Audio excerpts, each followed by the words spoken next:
খুব বেশি দিন নয়, মাত্র 5 বছর আগের কথা।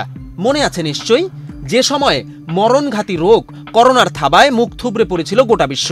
রক্ষা পায়নি এই বাংলাদেশও। মাঝখানে পরিস্থিতি স্বাভাবিক হলেও ফের প্রাণঘাতী ভাইরাসের পদধ্বনি। এজন্য চলাফেরা ও ট্রেন যাতায়াতে সতর্কতা অবলম্বনের পরামর্শ দেওয়া হয়েছে সরকারের পক্ষ থেকে।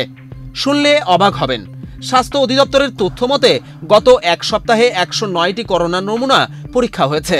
এর মধ্যে আক্রান্ত হয়েছেন 47 জন আর সুস্থ হয়েছেন মাত্র 15 জন। একই সময়ের ব্যবধানে রয়েছে মৃত্যুর সংখ্যাও। এই পরিস্থিতিতে রেল মন্ত্রণালয় ঈদের ফিরতি যাত্রায় করোনার ব্যাপারে সতর্কতা জারি করতে বিজ্ঞপ্তিও প্রকাশ করেছে। তাহলে আবার কি দেশে বাড়ছে করোনার প্রাদুর্ভাব?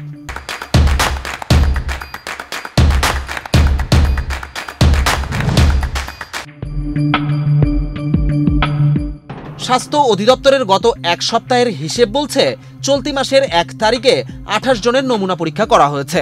এর মধ্যে আক্রান্ত হয়েছেন 14 জন আর সুস্থ হয়েছেন মাত্র 1 জন। একই ধারাবাহিকতায় 2 জুন 28টি নমুনা পরীক্ষার বিপরীতে আক্রান্ত 14 জন, সুস্থ 2 জন। 3 জুন নমুনা পরীক্ষা 40টি, আক্রান্ত 9 জন, সুস্থ 2 জন।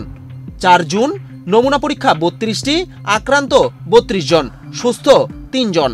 5 জুন নমুনা পরীক্ষা 21টি, আক্রান্ত 3 জন, সুস্থ 3 জন। এবং 6 জুন 9টি নমুনা পরীক্ষার বিপরীতে সুস্থ হয়েছেন 4 জন, আক্রান্তের সংখ্যা নেই। আর ঈদের দিন 7 জুন নমুনা পরীক্ষা ও আক্রান্ত ও সুস্থ হওয়ার ব্যক্তির সংখ্যা নেই। এর মধ্যে গত 5 জুন একজনের মৃত্যু হয়েছে করোনায় আক্রান্ত হয়ে। স্বাস্থ্য অধিদপ্তরের তথ্য বলছে, 2020 সালের 8 মার্চ দেশে প্রথম করোনা ভাইরাস শনাক্ত হয়। ওই বছরই 16 এপ্রিল বাংলাদেশকে ঝুঁকিপূর্ণ ঘোষণা করা হয়।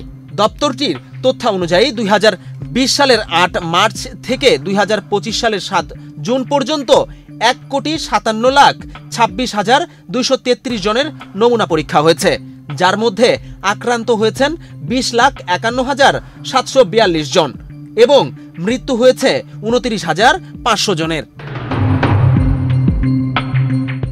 সম্প্রতি বিশ্বের বিভিন্ন দেশে ফের চোখ রাঙাচ্ছে করোনা।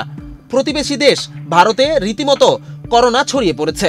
কয়েকদিনে দেশটিতে 1000-এরও বেশি ব্যক্তি করোনা ভাইরাসে আক্রান্ত হয়েছেন। দেশটির রাজধানী দিল্লিতে দ্রুত ছড়াচ্ছে এই ভাইরাস। পাশাপাশি করোনার নতুন ভেরিয়েন্ট চীন এবং যুক্তরাষ্ট্রেও পাওয়া গেছে। এই ঘটনাও দুশ্চিন্তা বাড়াচ্ছে বাংলাদেশে।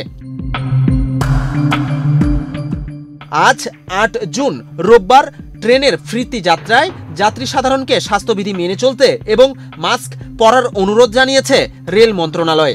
মন্ত্রণালয়ের জনসংযোগ কর্মকর্তা রেজাউল করিম সিদ্দিকী স্বাক্ষরিত বিজ্ঞপ্তিতে বলা হয়েছে, সম্প্রতি কোভিড-19 সংক্রমণ হারে ঊর্ধ্বগতিতে বিবেচনা করে জনসমাগমপূর্ণ এলাকায় সকলকে মাস্ক পরার জন্য অনুরোধ জানিয়েছে স্বাস্থ্য ও পরিবার কল্যাণ মন্ত্রণালয়।